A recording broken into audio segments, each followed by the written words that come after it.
Hi நண்பா, எல்லாருக்குமே பெரிய வணக்கம். Happy Sunday. எல்லோரும் எப்படி இருக்கீங்க? ஜாலியாக சூப்பராக இருக்கணும். நானும் பார்த்தீங்கன்னா சூப்பராக இருக்கேன் நண்பா. இன்றைக்கி எப்போயுமே பார்த்தீங்கன்னா சண்டே ஆகுதுப்பா. நானே பார்த்தீங்கன்னா சோம்பேறித்தனமாக லேட்டாக இருந்துச்சு. சாயங்காலம் போல் தான் வீடியோ போடுவேன். பட் இன்றைக்கி வந்து என் ஃப்ரெண்டுக்கு பார்த்தீங்கன்னா கல்யாணம் மதுரையில். ஸோ நான் மதுரையில் தான் இருக்கேன்னா, நம்ம பெரியார்கிட்ட பார்த்தீங்கன்னா கல்யாணம் வச்சுருக்கான். அவன் வந்து சென்னையில் வேலை பார்க்குறான். ஸோ இப்போ மதுரையில் வந்து கல்யாணம் பண்ணிவிட்டு திருப்பி சென்னை மாப்பிள்ள சென்னைக்கே போயிடுவாப்புல.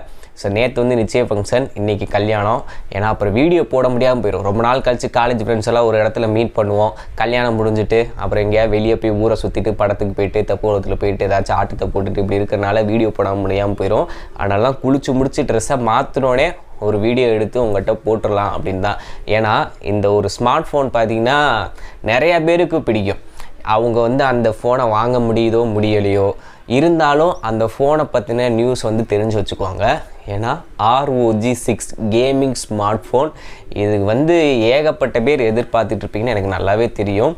இப்போதைக்கு இந்த ஸ்மார்ட் ஃபோனோட கிட்டத்தட்ட அஃபிஷியல் ஸ்பெக்குன்னு சொல்லலாம். டிசைனும் பார்த்தீங்கன்னா கன்ஃபார்ம் ஆயிடுச்சு. ரேட்டு மட்டும்தான் கொஞ்சம் முன்ன பின்ன ஒரு சில வெப்சைட்டில் பார்த்தீங்கன்னா மாற்றி சொல்கிறாங்க. அதை பற்றி என்ன ஏதுன்றதை பார்ப்போம். ஓகே நண்பா, ஓகே.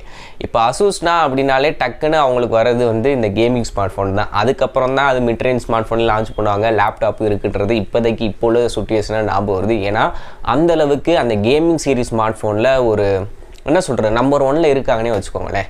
ROG 5 உங்களுக்கே தெரியும் எந்த அளவுக்கு நல்ல ஒரு சேல்ஸ் ஆச்சு. இன்றைக்கி வரைக்குமே அந்த ஃபோன் நல்லா தான் பெர்ஃபார்ம் பண்ணிக்கிட்டு இருக்கு.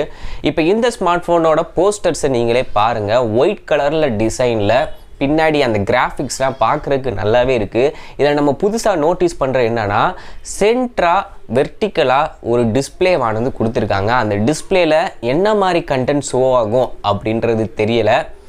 இப்போ அசூஸோட இந்த 6Z ஃப்ளிப்பு அந்த மாதிரி ஸ்மார்ட் ஃபோன்னா பார்த்துக்கோங்களேன், பேக் கேமரா ஃப்ரண்ட்டுக்கு வந்து அது மூலிமா ஃபோட்டோ எடுக்கிற மாதிரி இருக்கும். ஸோ இதில் வந்து அந்த கேமராவுக்கு ப்ரிவ்யூ வந்து கொடுத்தாங்கன்னா உண்மையிலே நல்லாயிருக்கும், பேக் கேமராலே ஃபோட்டோ எடுக்கிற மாதிரி. பட் இது வந்து கன்ஃபார்ம் ஆகலை. நான் இவ்வளோ பெரிய டிஸ்பிளே கொஞ்சம் பெரிய சைஸில் கொடுக்குறேன். ஒன்று டேட் டைம் மட்டும் காட்டுமா இல்லை நோட்டிஃபிகேஷன் காட்டுமா அதுன்றது என்னன்றது தெரியல. பட் அங்கே ஒரு டிஸ்பிளே இருக்குது. அது எந்த மாதிரி நமக்கு யூஸ்ஃபுல்லாக இருக்க போகுதுன்னு தான் தெரில. பட் இந்த வட்டம் கொஞ்சம் மாறுபட்ட டிசைன் வந்து கொடுத்துருக்காங்க. அந்த ஒயிட் கலரில் கொடுத்தது பார்க்குறதுக்கு நல்லா இருக்குது. அந்த 3 கேமராவோட அலைன்மெண்ட்டாக இருக்கட்டும், இடையில வந்த இதாக இருக்கட்டும், எல்லாமே பக்காவாக பண்ணியிருக்காங்க. முழுசாக அஃபிஷியல் வீடியோ அஃபிஷியல் அனௌன்ஸ்மெண்ட் வரும்போது அதுக்கான பயன் என்னன்றது நமக்கு தெரிய வரும். இப்போ ஃப்ரண்ட்டில் டிஸ்பிளேன்னு பார்க்கும்போது 6.67 inch full HD plus AMOLED display. இதில் 165 ஹெர்ட்ஸுக்கான ரெஃப்ரெஷ் ரேட் வந்து கொடுத்துருக்காங்க நண்பா. 120 ஹெர்ட்ஸ் ரெஃப்ரெஷ் ரேட்டு கொடுக்குறதே பார்த்திங்கன்னா ஒரு இது தான். அதுக்கப்புறம் 144 ஹெர்ட்ஸ் கொடுத்தாங்க. இப்போ பார்த்தீங்கன்னா 165 ஹெர்ட்ஸ் ரெஃப்ரெஷ் ரேட் ROG 6ல் வரப்போகுது.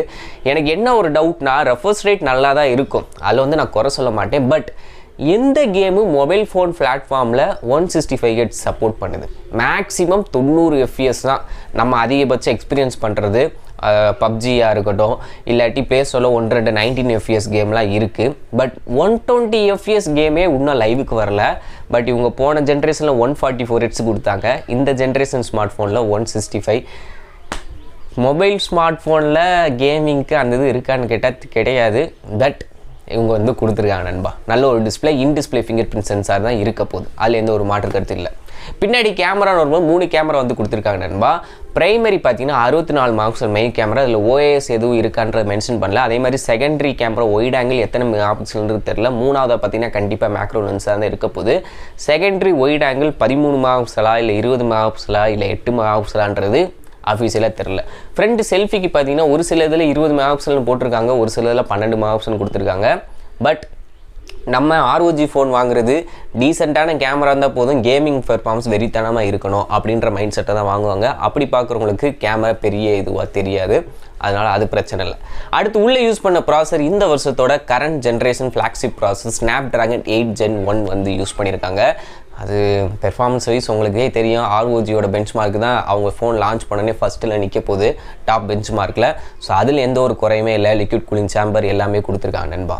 அடுத்ததாக இதில் வந்து dual fire speaker, front fire speaker வந்து கொடுத்துருப்பாங்க. நான் ROG 5ல் கேம் விளாண்டே எனக்கு எக்ஸ்பீரியன்ஸ் வந்து நல்லா இருந்துச்சு. நீங்கள் மார்க்கெட்டில் இருக்கிற எந்த ஒரு டூயல் ஸ்பீக்கர் ஸ்மார்ட் ஃபோனாக வேணால் எடுத்துக்கோங்க. அது OnePlusோட ஃப்ளாக்ஷிப் லெவல் ஸ்மார்ட் ஃபோனாக இருக்கட்டும், இல்லை சாம்சங்கோட ஃப்ளாக்ஷிப் லெவல் ஸ்மார்ட் ஃபோனாக இருக்கட்டும், இதை எல்லாத்தையும் கம்பேர் பண்ணும்போது ROGயோட 5லே பார்த்தீங்கன்னா அந்த dual front firing speaker stereo எஃபெக்டில் மாறி மாறி கேட்கும். அதோட லைவ் எக்ஸ்பீரியன்ஸ் நான் எக்ஸ்பீரியன்ஸ் பண்ணியிருக்கேன், நல்லாவே இருந்துச்சு. அதே மாதிரி தான் 6லையும் பண்ணியிருப்பாங்க. அதை விட பெட்டராக இருக்கிறதுக்கும் சான்சஸ் இருக்குது. ஸோ அதனால மல்டிமீடியா எக்ஸ்பீரியன்ஸ், கேமிங் எக்ஸ்பீரியன்ஸுக்கு இந்த ஸ்மார்ட் ஃபோன் தரமாக இருக்கும் நண்பா. அதுக்கப்புறம் டைப் சி போர்ட் எனக்கு தெரிஞ்சு இந்த வட்டம் 2 வரும்னு நினைக்கிறேன், கீழேயும் சைடுலையும். அதுக்கப்புறம் டச்சு, கேமிங் ட்ரிகர்ஸ், ஏர் ட்ரிகர்ஸ் வந்து கொடுக்க போகிறாங்க.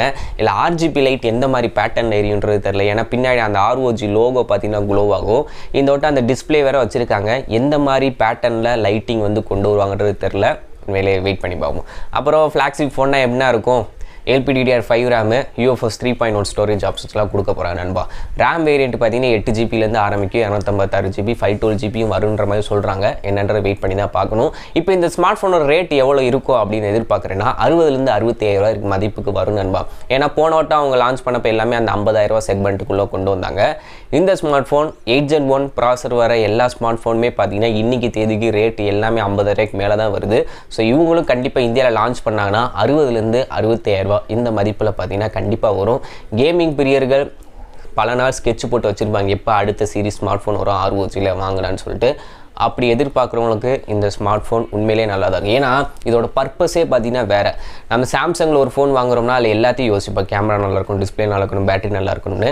இந்த ஸ்மார்ட் ஃபோன் பார்த்தீங்கன்னா முழுக்க கேமிங் பீரியலுக்காண்டி லான்ச் பண்ணுற ஒரு ஸ்மார்ட் ஃபோன். அப்படி இருக்கும்போது பெர்ஃபார்மன்ஸ் வைஸ் பார்த்தீங்கன்னா இது பெஸ்ட்டாக தான் இருக்கும். பேட்டரி சொல்ல மறந்துட்டேல, 5850 mAh பேட்டரி, 65 வாட்ஸ் சார்ஜர் பார்த்தீங்கன்னா பாக்ஸில் இன்க்ளூட் பண்ணுறாங்க. ஒரு கேமிங் ஸ்மார்ட் ஃபோனுக்கு ஒரு ப்ளஸ்ஸான விஷயம்னு பார்த்தீங்கன்னா டிஸ்பிளே, பெர்ஃபார்மன்ஸ், பேட்டரி பேக்கப், இது மூணுமே பார்த்தீங்கன்னா ROG எப்பயுமே பக்காவாக பண்ணிக்கிட்டு இருப்பாங்க. அதே மாதிரி தான் இந்த வட்டமும் பார்த்தீங்கன்னா டிஸ்பிளே 6.7 165 Hz ரெஃப்ரெஷ் ரேட்டோடு கொடுக்குறாங்க. அது ஸ்க்ரோலிங்க்கு யூஸ்ஃபுல்லாக இருக்கும். கேமிங்க்கு பார்த்தீங்கன்னா கண்டிப்பாக 90 FPS பார்த்தீங்கன்னா எல்லா கேமும் சப்போர்ட் பண்ண போகுது. அடுத்ததாக பேட்டரியும் நல்லா 6000 mAh பேட்டரி கிட்ட கொடுத்துருக்காங்க. 5850 65 வாட்ஸ் சார்ஜர் இன்க்ளூட் பண்ணுறாங்க. ஸ்பீக்கரும் பார்த்தீங்கன்னா நல்லா லவுடாகவே இருக்கும். ஸோ ஓவராலாக கேமிங்க்கு நல்லாயிருக்கும். பட் இந்த ஸ்மார்ட் ஃபோன் வாங்க முடியாதவங்க கூட இந்த ஸ்மார்ட் ஃபோன் லான்ச் பண்ணதுக்கப்புறம் ROG 5 ஸ்மார்ட் ஃபோன் இந்தியாவில் கண்டிப்பாக ப்ரைஸ் ட்ராப் ஆகட்டணும். ஏதாச்சும் செலிப்ரேஷன் ஃபெஸ்டிவல் டைமில் ஆஃபர்லாம் யூஸ் பண்ணி வாங்கும்போது ரொம்பவே கம்மியாக இருக்கும், 35 அந்த மாதிரி ரேட்டுக்கே வரும். அப்படி இருக்கிறவங்க ROG 5 வாங்க. இல்லை நான் புதுசாக இந்த ஸ்மார்ட் ஃபோன் வாங்க போகிறேன்னு வெயிட் பண்ணி வாங்கிக்கலாம். ஓகே நண்பா, official confirmation, official poster, official trailer ஏதாச்சும் வந்துச்சுன்னா கண்டிப்பாக நான் கூட ஷேர் பண்ணுறேன். ஓகேவா, எல்லாருக்கும் ஃபஸ்ட்டு இன்னொரு சொல்லிடுறேன், ஹாப்பி சண்டே, ஜாலியாக இருங்க ஃபேமிலிஸோட. ஓகேவா, தேங்க்யூ நண்பா, பை பை.